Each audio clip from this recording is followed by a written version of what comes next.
I've been in a relationship with a porn-addicted person. You're molding sex toys to the people that are in these videos. Asia, I'm obsessed with you and Grant. Clip your toenails, bag them to me, and I'll pay you money. Those toenails are getting shipped off the next day. Yeah, if you don't respect women, you don't respect anybody. And he told me I'm a very lucky woman that he was only using in toys and not cheating on me. I hate this guy. I like it when you call me a woman. I know you like that. If your lady wants a threesome and you know you're gonna be with her forever, give it to her. Let's get it, yeah. What's up, y'all? Welcome to the Hanging Out Forever podcast. My name is Asia Corinne, your host, and I'm here with my boyfriend of 8 years and co-host, Grant Blackwell. Grant Blackwell. Okay. I'm not gonna sing, but what? Give him some. Show 'em what you got.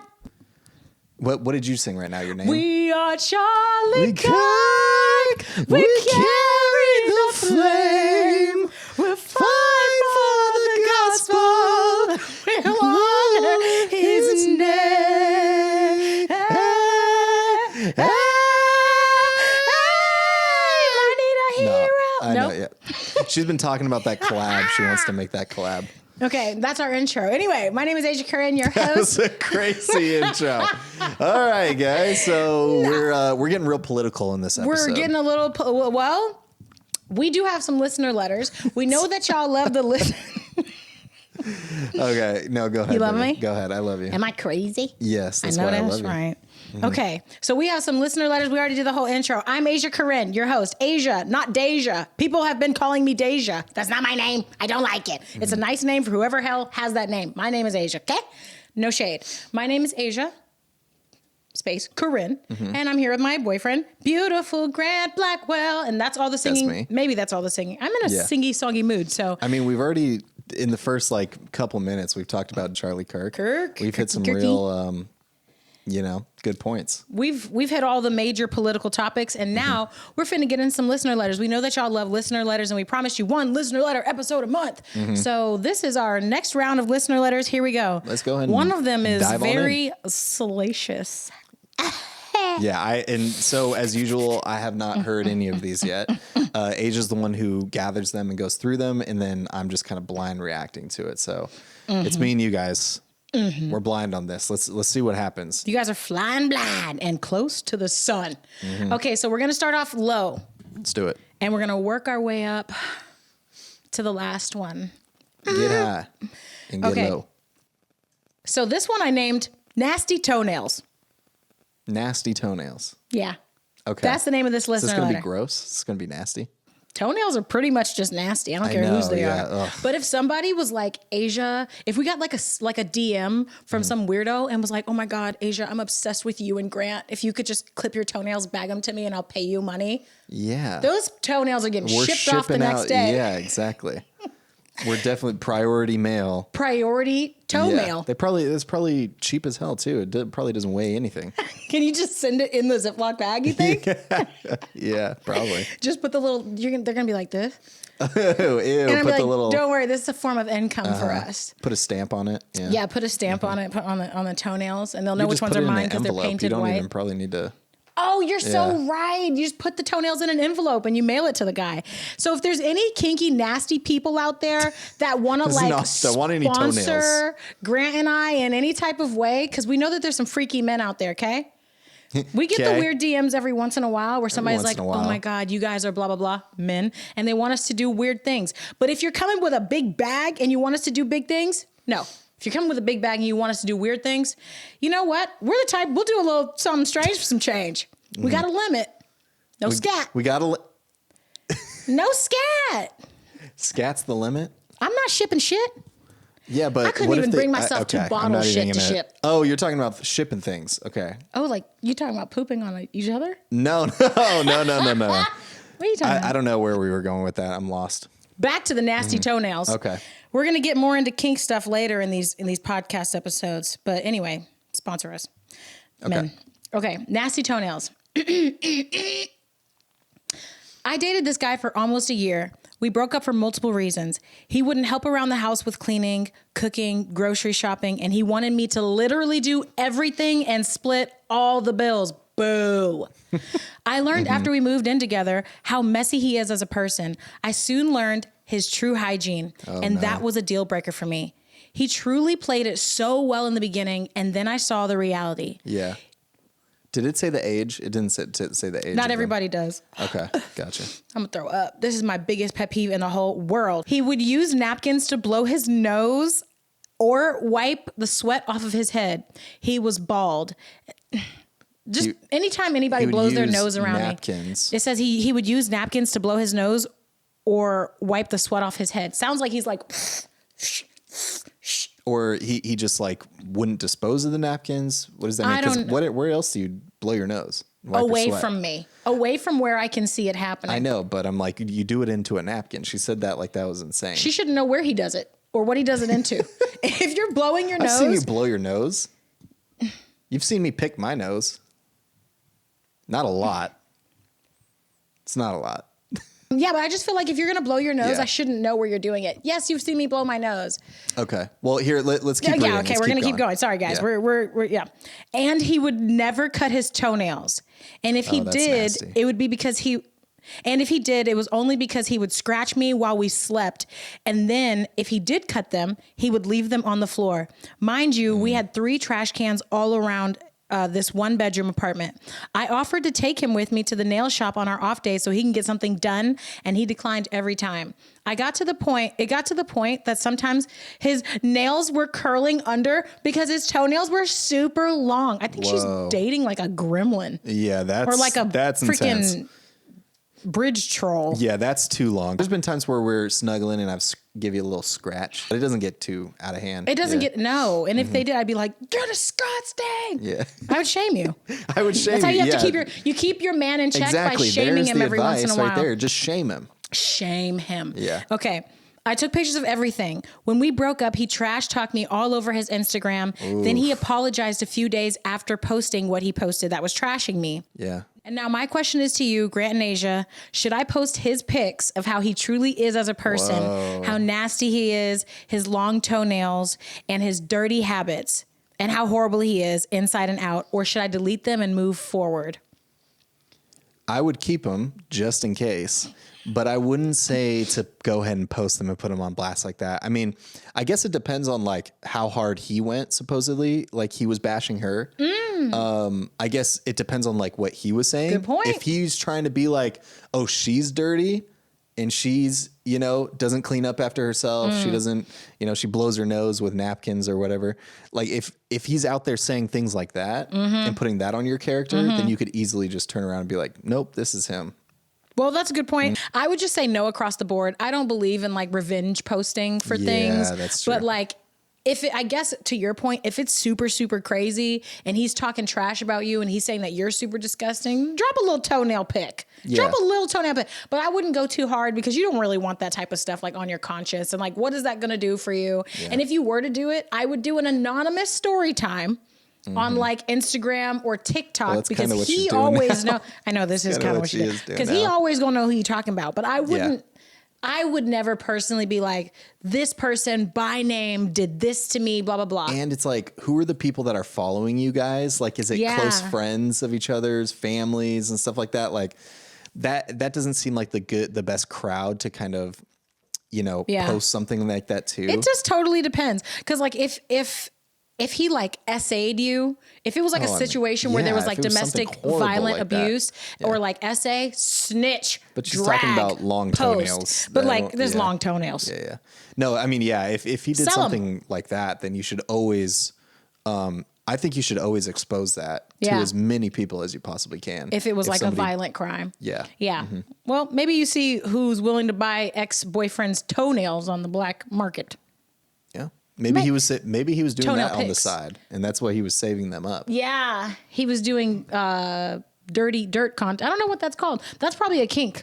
Sloth content. Is that what it is? That's what it's called? No, I just made it up. Sloth content. Why would you call it that? Because that's like a deadly sin. Sloth. Or just like slob? Sloth. It's like when you're nasty and okay. Gross. Yeah. Okay. It's one of the deadly sins. So maybe that's like a thing. Ready? Maybe. Okay. So we're starting off cute. So we're hopping into another one. We're hopping into another one. This one I didn't really edit down, so it might be a little bit harder for me to read. Okay. Okay. Let's dive on in. That one in. Hey, Grant and Asia, this is something I don't hear about much because not a lot of people come forward despite it being a widespread issue. I've been in a relationship with a porn addicted person. I was a 22-year-old young mother of a 2-year-old when I met my ex, who was nearly 30 at the time. Interesting. He was your typical bachelor, working on his career, living with roommates, going out and dating lots of women. We were in the same industry and began working together. Looking back, he definitely groomed me. Yeah. Oof. Low-key, I was thinking that's a weird 30 and 22. I don't like it. That's a pretty significant gap. I don't like it. It's just significant in it's a big mindset gap. Exactly. That's what I was going to say. It's the maturity gap. It's a big mindset gap. Yeah. Okay.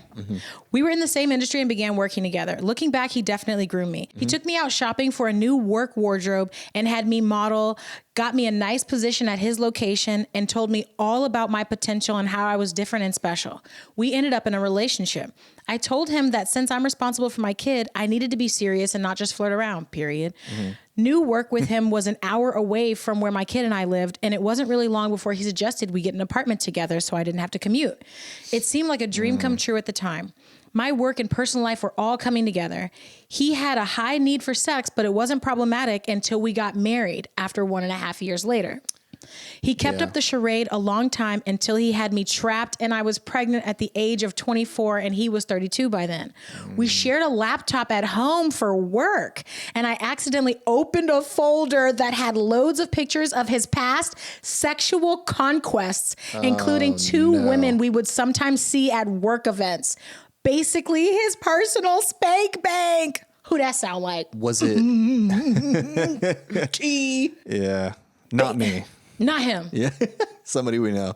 And we hate. Yeah, someone we know and strongly dislike. Okay. But is that it? Or are you keeping going? No, that's not it. Okay, keep going. Basically his personal spank bank. I was really upset and he promised to delete it all, that he just liked having trophies, but assured me that he didn't feel any sentiment towards these women. After deleting, his need for sex increased to 3 times a day, which most of the time I obliged to. But as my pregnancy continued, it became more and more of a challenge. So I was okay when he suggested he order some toys for himself. Then after giving birth to my second child, he kept pushing me to be a stay-at-home mom, which I reluctantly did, even though I absolutely loved my career. Oof. That's sad. Yeah. I haven't read all this either, by the way. Lots of red flags here. Yeah, this is from the jump. Major red flags. But I will say, when we do the listener letters, I only read like the first few lines. So if I'm hooked by the first few lines, we're reading the whole letter. So I'm just like discovering this along with you. Okay. Then after giving birth to my second child, he kept pushing me to be a stay-at-home mom, which I reluctantly did, even though I absolutely love my career. That's when all the pieces started to fall.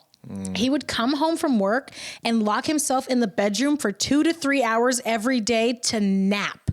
He started receiving loads of unmarked packages that would arrive for him, and his collection of toys he kept hidden grew and grew. First of all, this girl's a phenomenal storyteller. Yeah. She is. She really is. This is one of the easiest listener letters I've ever had to read. I haven't skipped. I haven't messed up a word. This is perfect. This is exactly. I can see it. It's very visual. Vivid. This girl, you need to write a book because this is incredible. It's very visual. When he wasn't locking himself away in the room, he would pressure me for sex constantly.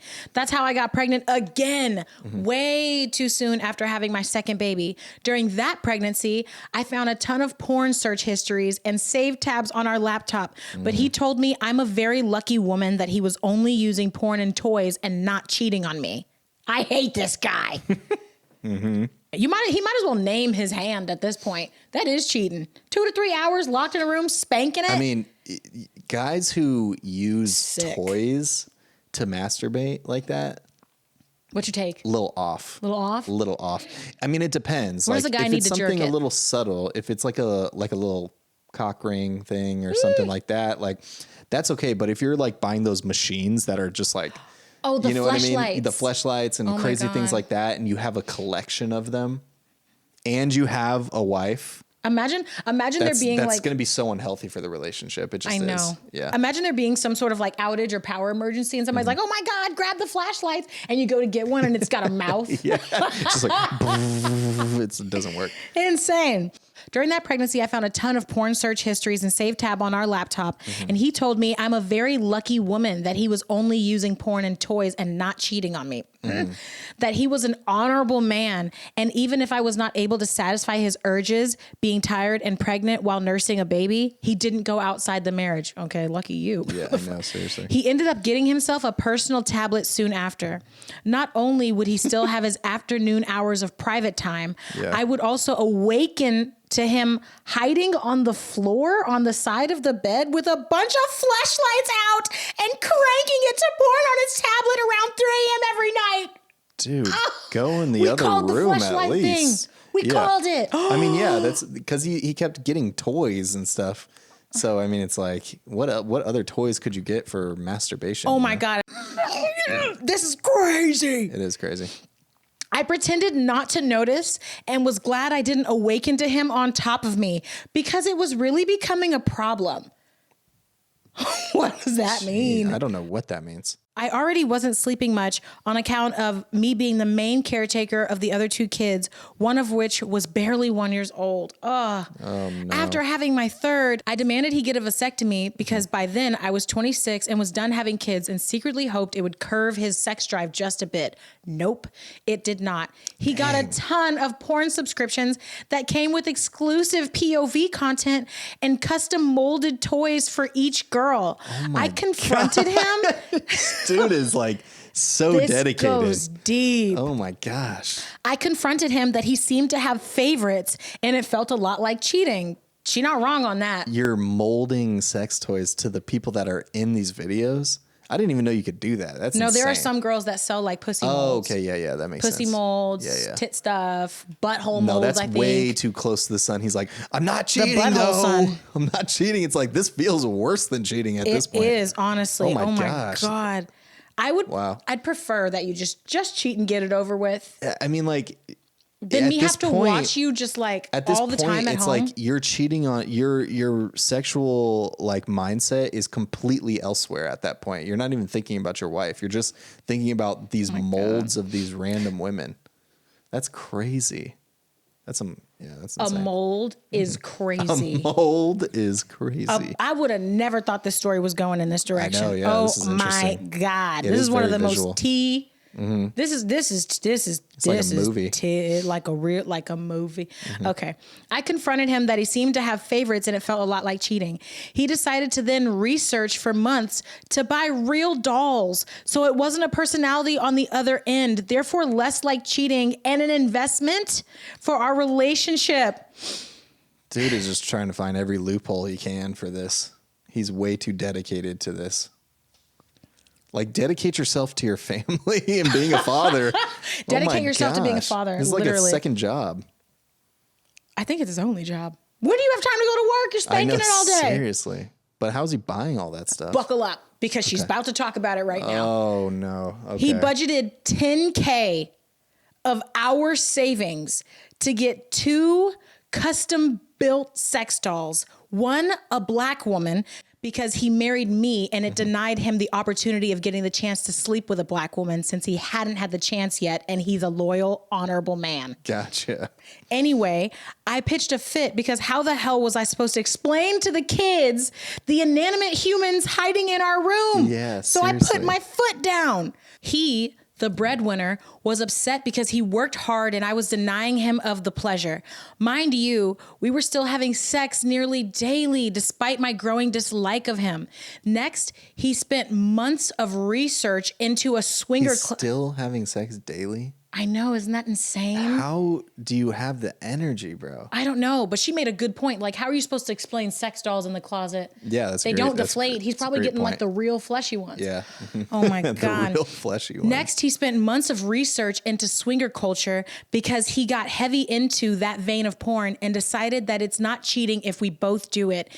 Even though he was super into the dream of being a swinger / unicorn, AKA single dude, I was appalled. I booked us for couple couples therapy. There he became angry, defensive, aggressive, and insisted I ambushed him and threw him under the bus in front of our therapist when I shared his sexual issues. Yeah. That's what killed our dying marriage. It was easier to be a mom of 3 than to constantly cater to his needs. I suspect a lot of men currently pressuring their wives and significant others to open their relationships are likely neck deep in porn addiction. It is a societal issue that doesn't get enough attention, in my opinion. Hopefully putting this out there, others feel like they're not alone dealing with someone who's porn addicted, and those who are can get help. Damn. Wow. Yeah, there's a lot to unpack there.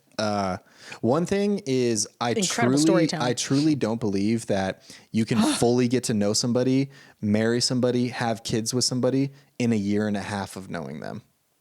I agree with that. You need more time. That's not her fault though. That's not a victim blame. I'm not blaming her, but I'm just saying to everybody out there, like, you need to take more time. Like I feel like it takes at least 3 years to like fully get to know somebody. Yeah. You know, especially in like a romantic way or in a relationship way. And if you're planning to, you know, spend the rest of your life with this person and move in with this person. And what she was saying was she gave up her career. Oh my God. That's so devastating. You know, became a stay-at-home mom.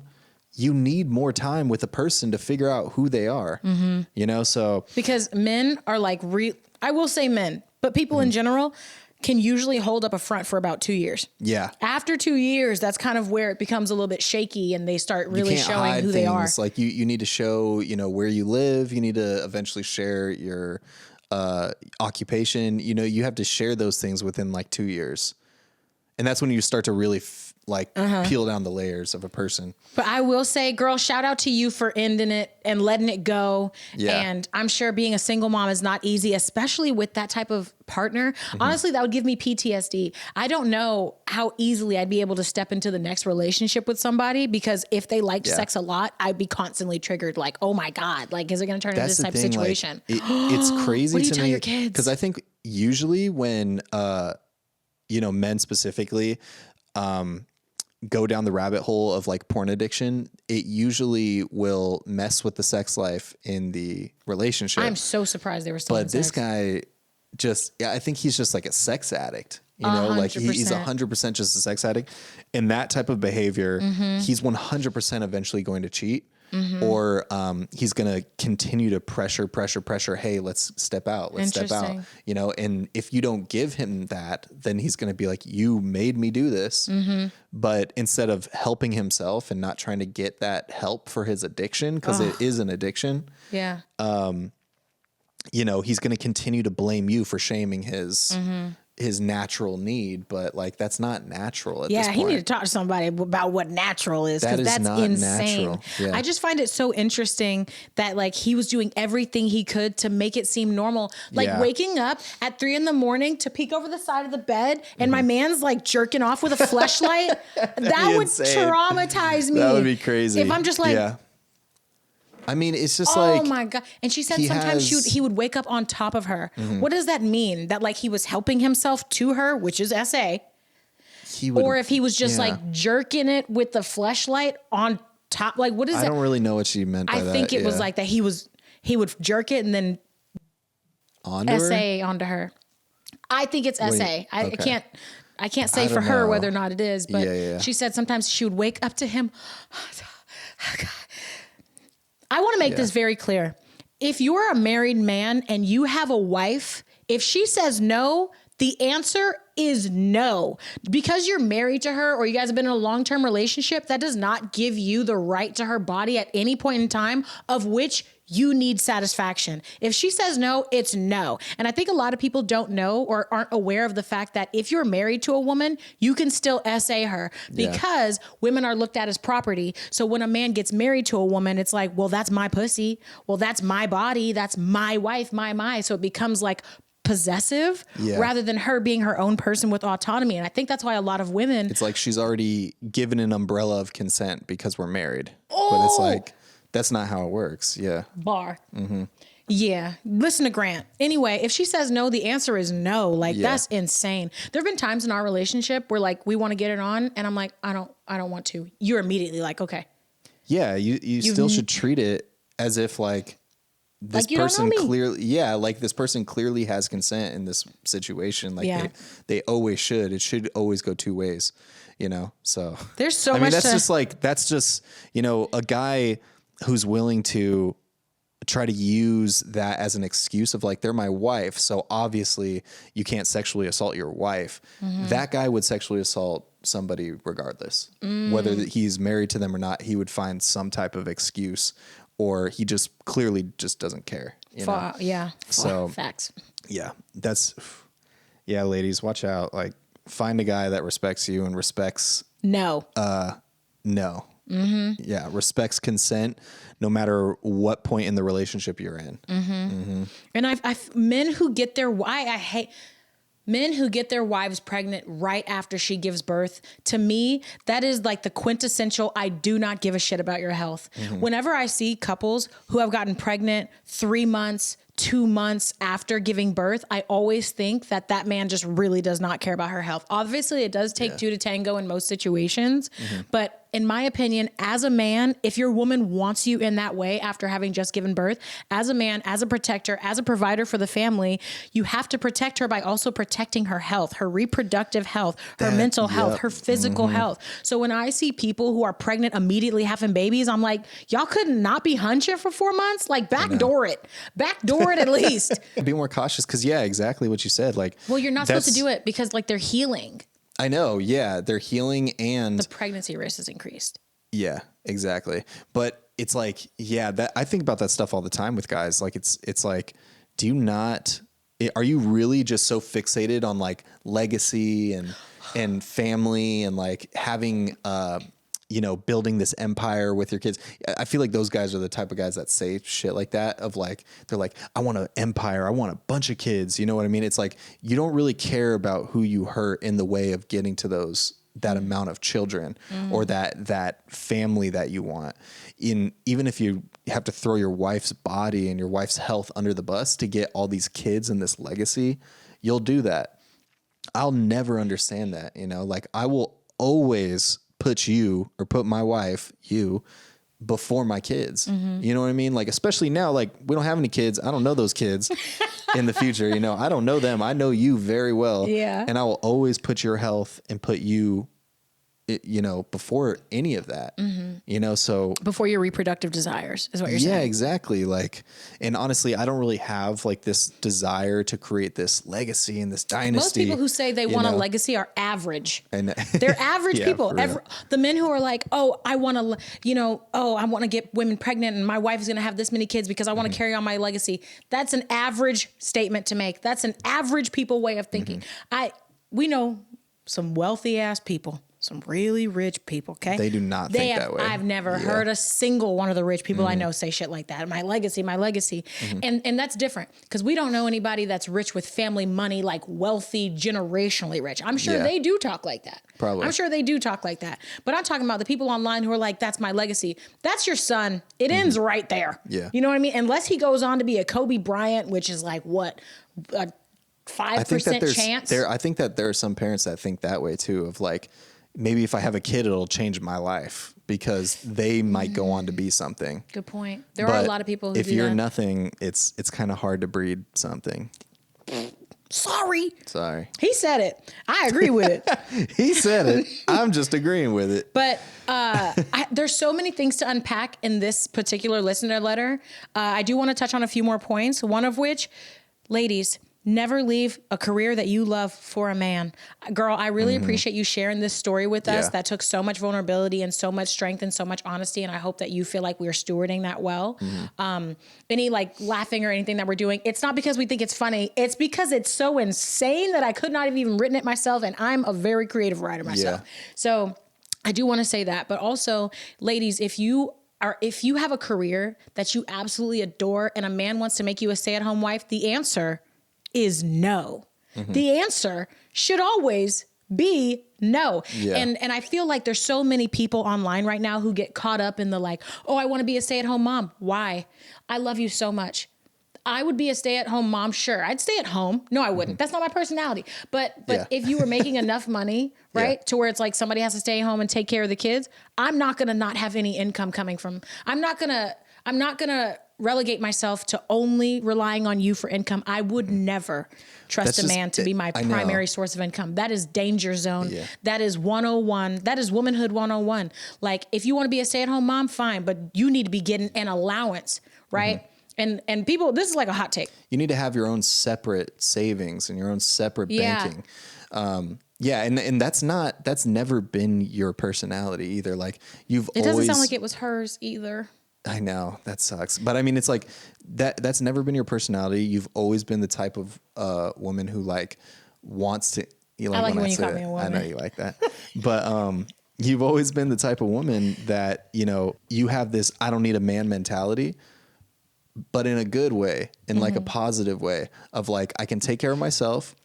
You can take care of me, but like, I'm going to make sure that I'm good as well. And obviously I always make sure you're good, but it's also, it has to do with the vetting system that was in place of our relationship. Over time, you've vetted me, my personality, that I'm not a controlling person, or I'm not somebody who's going to use something like that to manipulate you and to make you codependent towards me. So it's like, you need me to survive. And now you can now basically I can do whatever I want because I've got you in my, little codependency hold. But it's like, you're smart and you realize like you would obviously clock it if I had any type of manipulative traits in that way. You would clock it right away and you'd be like, no, I'm not going to go down this route. I'm going to do my own independent thing to make sure I'm good. Yeah. And I agree. I think that I like that. I like the whole, I don't need a man mentality. I think that women people hate on that. Like there's these dudes that are like, all these women say, I don't need a man. I don't need a man. It's like, yeah. Don't you want them to be an independent person? You don't want them to be an adult. Like they want you to be an adult. You know what I mean? Like these women out here, they want men to be adults. And these guys are like so upset over it. I agree. It's like, I think that like a man, like I don't need a man mentality. A man should be something that you want and desire, never something that you need. It is what it is. Like, do I need you in my life? Yes, because you are my soulmate, like my partner, the love of my life person, right?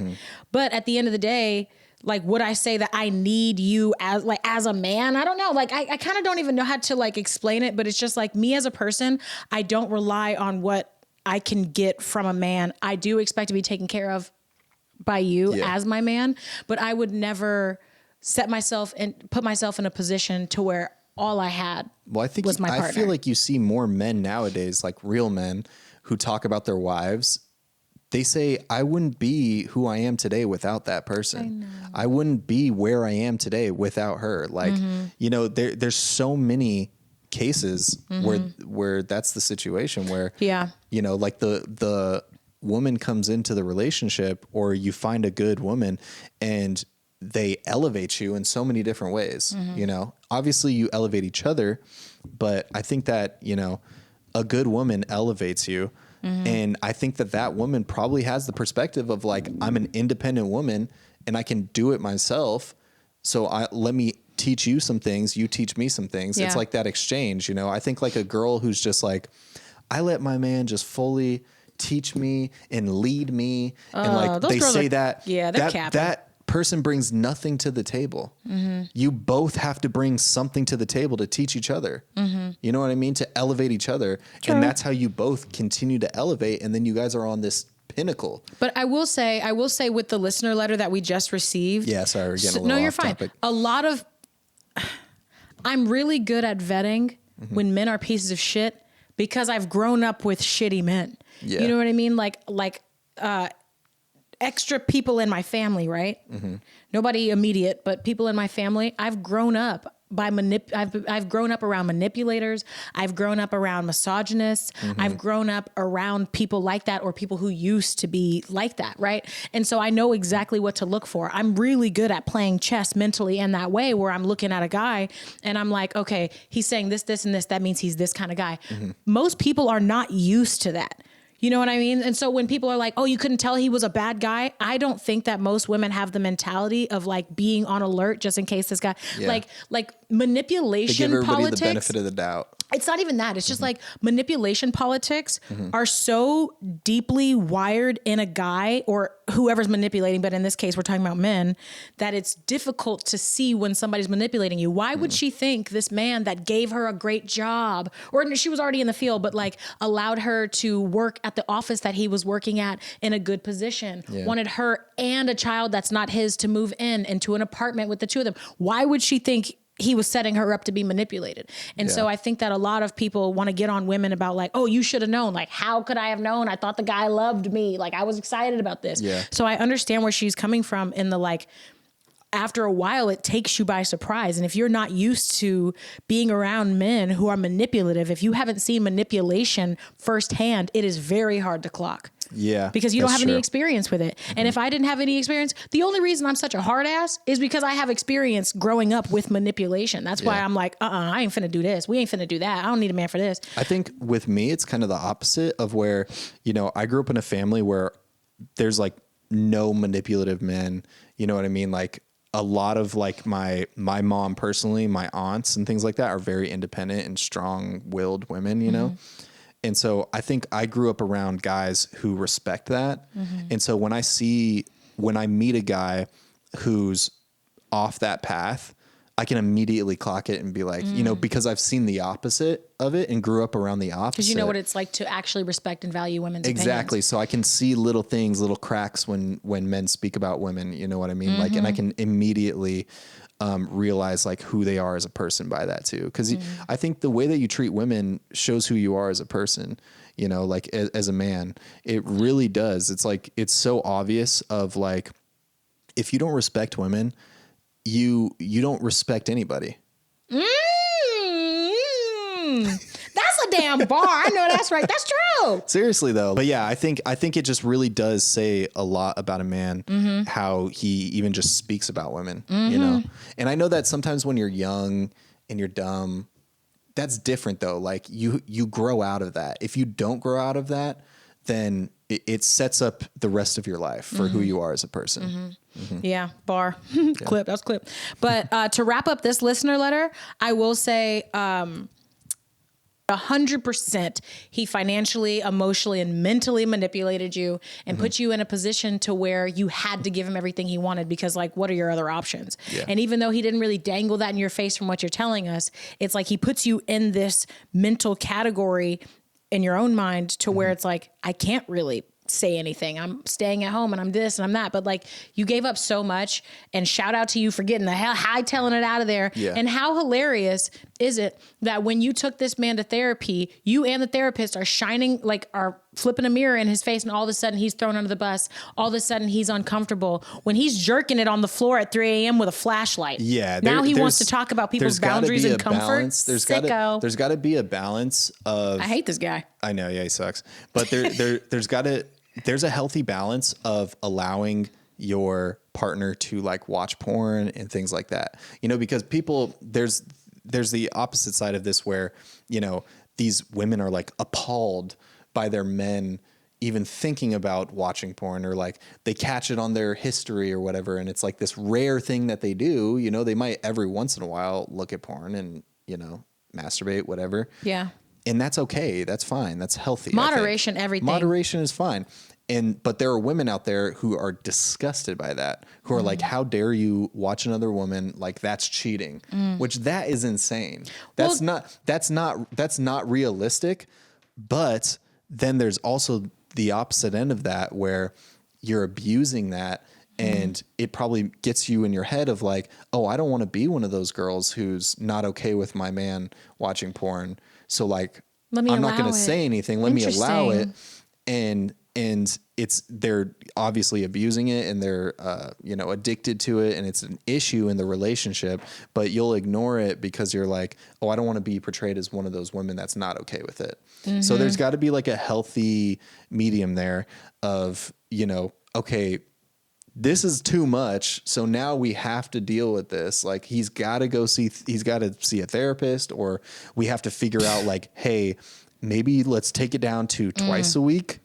where you like watch porn or whatever. Then let's go down to once a week. Then let's, you know what I mean? Like, let's take it down. But he would never have done that because he doesn't respect her in the first place. I know we're going on a rant about this, but it's insane. It's great. It's a great one. But I think he was more a great share. He was not a great circumstance. He was manipulative in a lot of different ways because he would turn it on her and almost be like, how dare you like shame me for something like this? Well, at least I'm not cheating on you. Yeah. I hate it when men act like they're doing women a favor for being loyal. I hate it. I hope you go choke on I don't know. Okay. What's sharp? A knife? What do you mean? Choke on a knife. What's sharp? A Pringle. You just swallow a Pringle. Yeah. Oh, yeah. Mess you up. But last remarks. You're not lucky for your man to not cheat on you. Yeah. If you have a man and he's like, you're so lucky I've never cheated on you, drop his ass like a hot potato. The standard is just at the bottom of the freaking Mariana Trench. Is that what it's called? Mariana Trench, something like that. Yeah. Yeah. It's way down there. If you allow a man to disrespect you, he's going to continue to disrespect you. One of my favorite quotes is, if you let them slip once, they gonna think they can slide. Never let men slide. I'm not kidding. Another thing I saw online was this woman said, men only respect disrespect. And that is the truest shit I ever heard in my life. And she went on to explain that the way that they treat, like if a man is disrespectful to a woman and she allows it, then he does not respect that woman. But if he disrespects a woman and she's like, I don't know who the fuck you talking to. You ain't finna talk to me like that. Yeah. That is a boundary that she has set with him that he knows that he can no longer cross. He respects that boundary. But men are not going to respect women that let them trample all over them. Yeah. You know what I mean? We're going to get into that deeper on another episode, but shout out to this girl for really standing on business and trying to make your family work. Like, it is so hard to be a woman who has given birth back to back, and now you're with a guy who's made you financially dependent on him. It's a whole system, and you still had the strength to leave. I know. Shout out to you, girl. Yeah, shout out. That's incredible. Good call. So, if you're porn addicted, seek some help. Well, just I think that sex addict, the best way to do it is just taper down, taper off. It's not how it works. That's not how addictions work. Would you go to a heroin addict? You taper. Would you go to a heroin addict and be like, no more heroin for you Monday through Friday? Now we're doing Mondays and Wednesdays only. No, you have to treat porn addiction the same way. Like, it needs rehabilitation. There are heroin addicts that go to rehab and then they give them methadone and you taper. Well, that's true. Yeah. But you need to go to a therapy house or something. First, you have to be willing to get better. Get some damn help. Yeah, that's what the first step is. Okay. I can't believe. All right, let's move on. We went pretty long on that one, but that was good. Long? No, it was great. He took $10K of their savings and then was hiding the sex dolls in the closet. It's insane. What? For your kids to do what with? Hopscotch? Insane. It's sick. Okay. Hopscotch, you mean patty cake? Whatever. Yeah. Whatever they do. Oh, hopscotch. Like, the kid's not going to know this is a sex toy. They're going to think it's a fucking babysitter. I think it's a play doll. Yeah, like. Oh, man. Life size. So, like, can we play with dad's Can we play with Melanie? Who? Yeah. Melanie. Dad's friend that he keeps in the closet. Yeah. Oh, my God, that's sick. Okay. That's hilarious. This is our last listener letter today. I got to say something funny, though. Imagine, you know how there's, like, haunted dolls? Yeah. Imagine a haunted sex doll. Ooh. That'd be pretty funny. She's walking. Oh my gosh. Oh God. Sorry. That's hilarious. We're normal people. Mm-hmm. Okay. This one. What? This one? Yeah. This one. Okay. Okay. Okay. Yeah. My wife and I are swingers, technically. Hey, Asian Grant. I've been following you guys for a while now, and I feel like you guys would get my story. I, male 41, and my wife, female 38, have been together for 15 years, married for 8. We have always been very sexual people, especially her. When we first got together, I can admit I was pretty vanilla, basic stuff, and nothing ever crazy. She turned me on to so many things and turned me on to toys, role play, bondage, and other forms of BDSM. She's freaky in real life. I know that's right, girl. I love my wife. She's the most wonderful person I've ever met. Kind, thoughtful, and just a beautiful soul. Around our 5-year mark of dating, we started talking about whether or not we would ever invite anyone else in the bedroom because we planned on being together forever anyway. We were both very open to it, but knew it wasn't the right time. We talked about everything from play parties to swinging to threesomes. We've always both been open to it, but like I said, it wasn't the right time. Fast forward to about our 13th year together. We started having the conversation seriously. Personally, for me, I don't necessarily need anyone else but her. I think that she's a 10 out of 10 in and out of the bedroom. Oh. I know. But I do feel that she has a desire and a longing for something like that. And as her lifelong partner, I'm committed to exploring that with her. Not to say that I wouldn't enjoy a threesome or swinging. Of course, it would be fun. I'm just saying I'm not necessarily as interested in it as she is. But if she wants to do it and we find the right people, I'm definitely down. Okay. Anyway, we started off going to play parties where we would just watch. Voyeurism became our thing very quickly. And once you start to play, it's hard not to stay. You end up wanting more and more from the experience. So over time, we started trying things with other people. Consent is first always. At first, we started playing around with other women, and then we had a serious talk about fairness. If we can sleep with other women, we should be able to sleep with other men. No, I'm not gay. But in the spirit of threesome fairness, if we bring in another woman, it's fair for her to have another guy. And she's always had a fantasy about an MMF threesome. So one night at a play party, me, her, and another guy get to making it happen. And I'm not going to lie, it was the greatest sexual experience of my entire life. I love it. IDK. There was something, there was something about being a part of fulfilling this kink dream with her and for her that really did it for me. And I think most of the time when you hear about MMF threesomes, male, male, female, for those of you who don't know, they sound aggressive and raw and rough, but this was truly one of the most sensual, delicate experiences of all time. And watching how my wife enjoyed herself between me and the other guy was addicting. At first, I was nervous. Like I was really concerned that I would be the jealous guy if he was packing larger than me or was a better lover than me.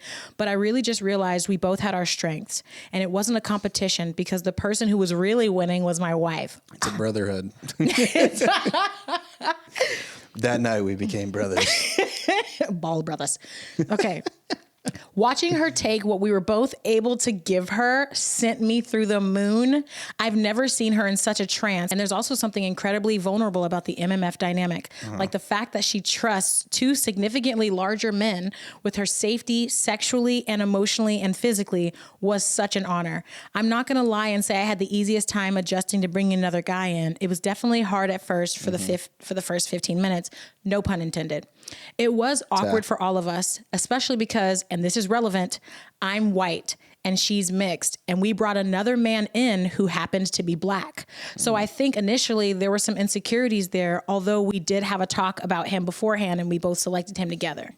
After the initial strange feeling of having some guy in our bed, when we really got into it, everything changed. Like I said before, it was the greatest sexual experience of my life. And no, I didn't kiss or do anything. The whole entire thing was about my wife. But honestly, I feel like I might be addicted to providing that experience for her. It's definitely not something that we would do all the time because moderation is key. Yep. We just talked about that. But I think about it all the time, and I was already madly in love and deeply attracted to her. And something about this situation increased that feeling times a million. Dang. I know. Anyway, I wanted to share my story. I feel like I relate so much to both you and Grant, especially what you guys have been through in your relationship. So I just wanted to share some experience from a guy that's still in love 15 years later. Oh, that's great. What I've learned and my advice to other people would be to let sex evolve. Don't be so afraid of losing control that you can't let go. PSA to all the guys out there, if your lady wants a threesome and you know you're going to be with her forever, give it to her. I know that's right.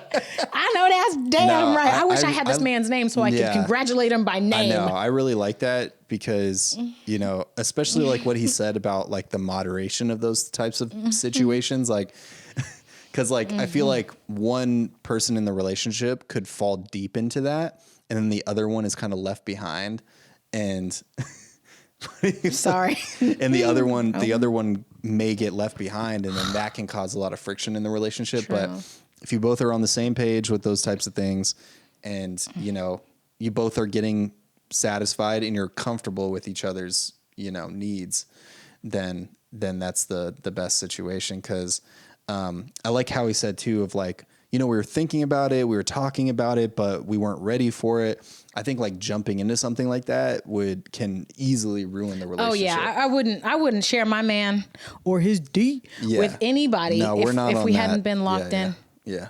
We're not on that yet. I mean, I don't know what could happen in the future, but yeah, no, we're still. We've talked about having threesomes. Mano y mano. Mano y mano. Yeah, we've talked about it, which I think is very healthy too, to have those conversations. You know what I mean? If just one person wants it, but is scared to bring it up and talk about it, that's going to build a lot of resentment, and they're going to go out and get freaking DP'd by some randos.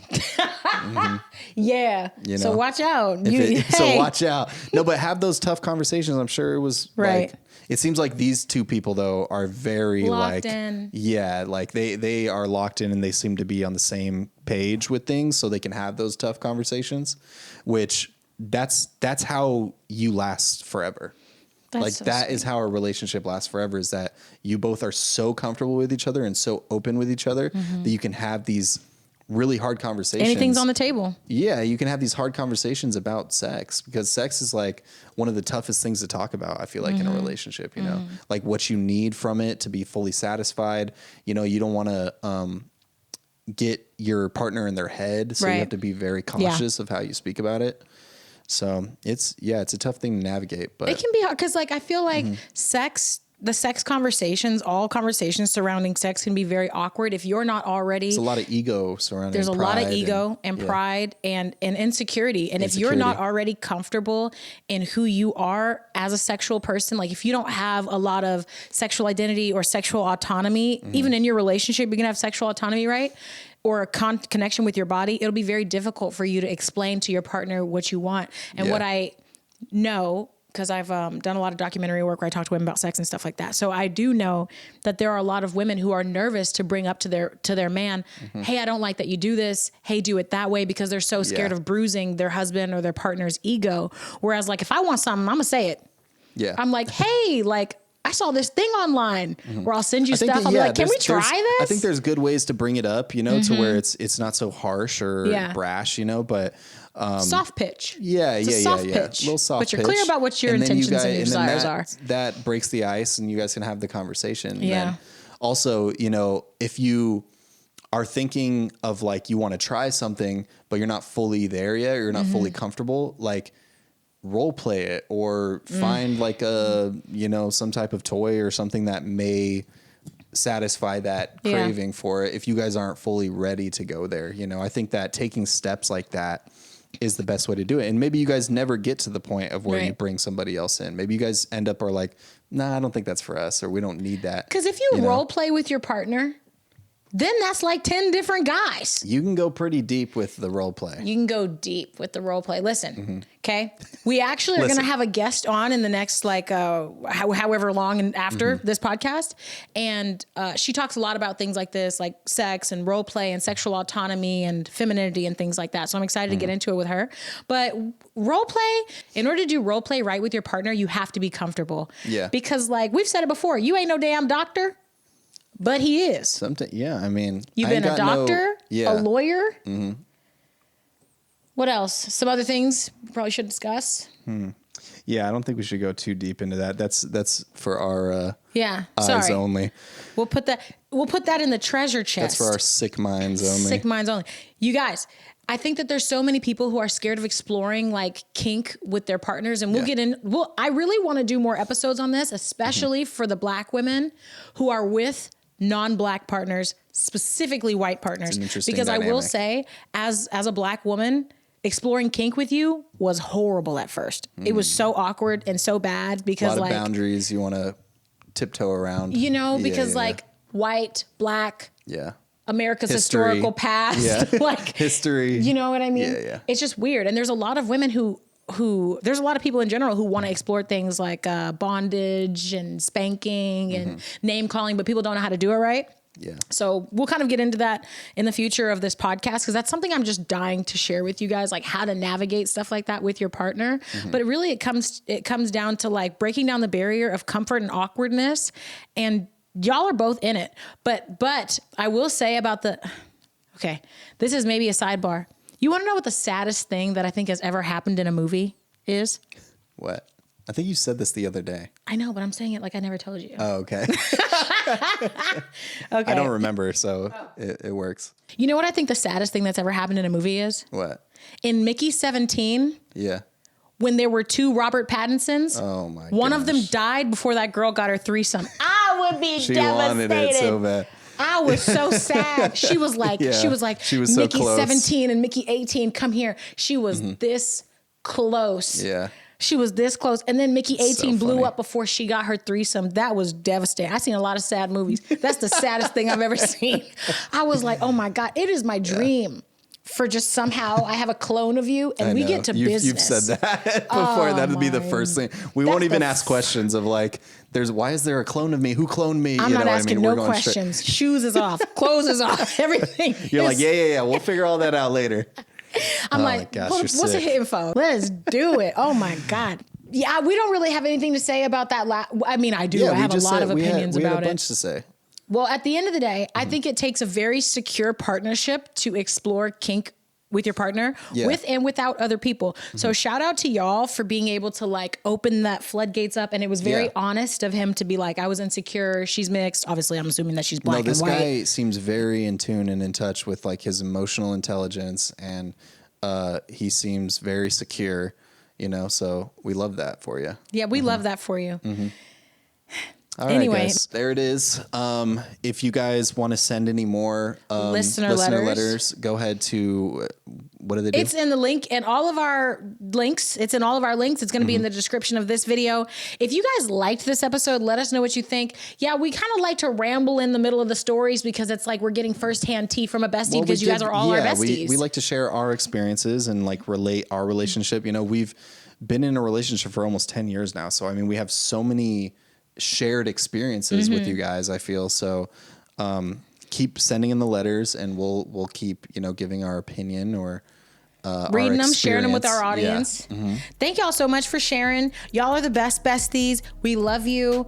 Let us know what you think about this episode, like we said before. And that's going to be it for this episode of Hanging Out Forever. Like, follow, subscribe, and do all the things. Write us a review on Spotify, too. We need one of those. Bye, besties. Bye, guys.